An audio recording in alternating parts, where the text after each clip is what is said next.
my life, it was quite more chaotic than the average person, because I'm sleeping in some living room. I dropped out of school at 16. I don't know what I'm going to do. The limiting belief is thinking you can't is already preventing you from not even trying. What I came to realize is that if you really want to memorize, if you really want to seek knowledge, you have to make it part of your life.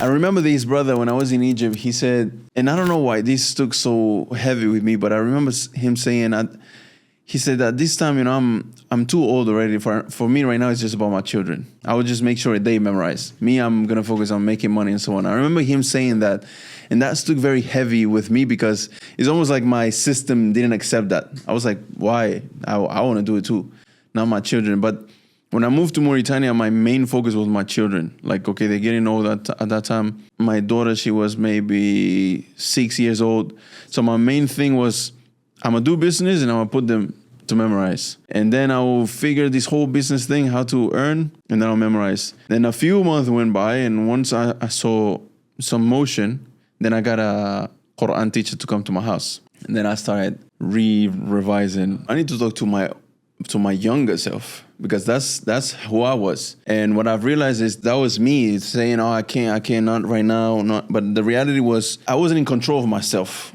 And so I was immature at that time. I'm maybe 24, 25. I have all of this going on in my life, and even my life, it was quite more chaotic than the average person, because I'm sleeping in some living room. I don't know. I dropped out of school at 16. I don't know what I'm going to do. What I've realized is that with the years is that you never have a better time. The better time never comes. When I'm going to be more free, when I'm going to be in a better situation. If anything, it gets worse with life, especially as a man. And so what I came to realize is that if you really want to memorize, if you really want to seek knowledge, you have to make it part of your life. As it was reported by Aisha radiallahu anha, that the best of actions is the ones that are continuous, even if it's a little bit. And me, I had this problem, which was, but if I'm not memorizing a page a day, then I can't do so. If I'm not revising one juz a day, then I can't do my muraja. And it's a ongoing problem that I have anyways. Like, I'm not saying I reach a point where I still have that on a day-to-day basis. Yeah. But the first step to it is realizing, like, okay, the best time will never come. And even if I give 20 minutes, 30 minutes a day, well, if you compound that in a year, it's thousands of hours that I spend doing the thing. It's already better than not doing it.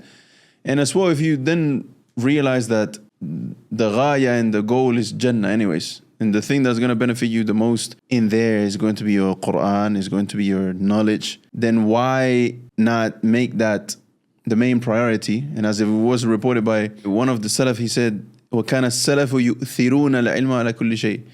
He says that the Salaf and the predecessors, they used to prioritize knowledge over everything. So if we were to do the opposite thing, like instead of this degree that you gotta get, this jamia and university that you have to finish, these children that you have to take care of, why not I have to memorize the Quran, I have to seek knowledge. So how can I, add the rest into it? Is a limiting belief, is the fact of thinking you can't is already preventing you from not even trying.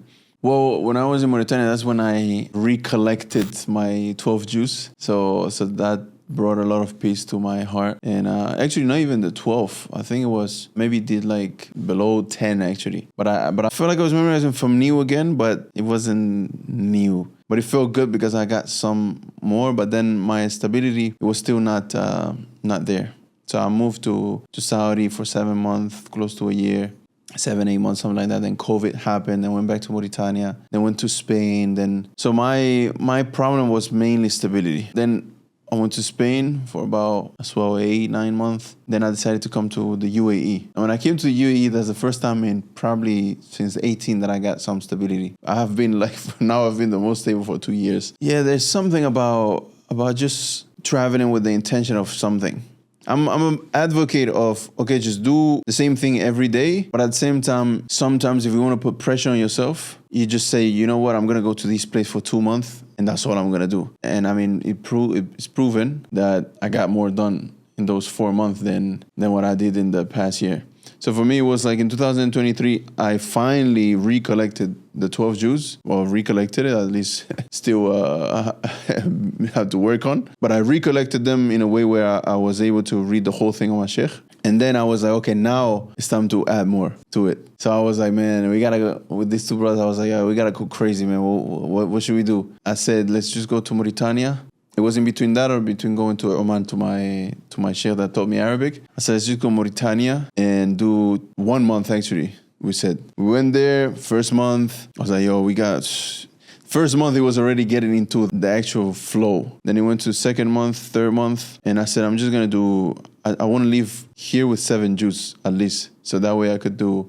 Now, actually, I wanted to leave with 20 Jews, Mauritania. I couldn't do it, so I just left with 17.5. I said, khalas, next time we're going to do the khatma. But the whole idea was to put pressure on ourselves with a deadline and just do that for the whole day, nothing else. And I mean, that's, it did help. That was very impactful, actually. It was very impactful, like life impacting, to where you start questioning yourself again, like, oh, subhanAllah, I think this is what I'm supposed to be doing my whole life. And hence why when I came back, I did a whole of different things and iterated a few different things to my life.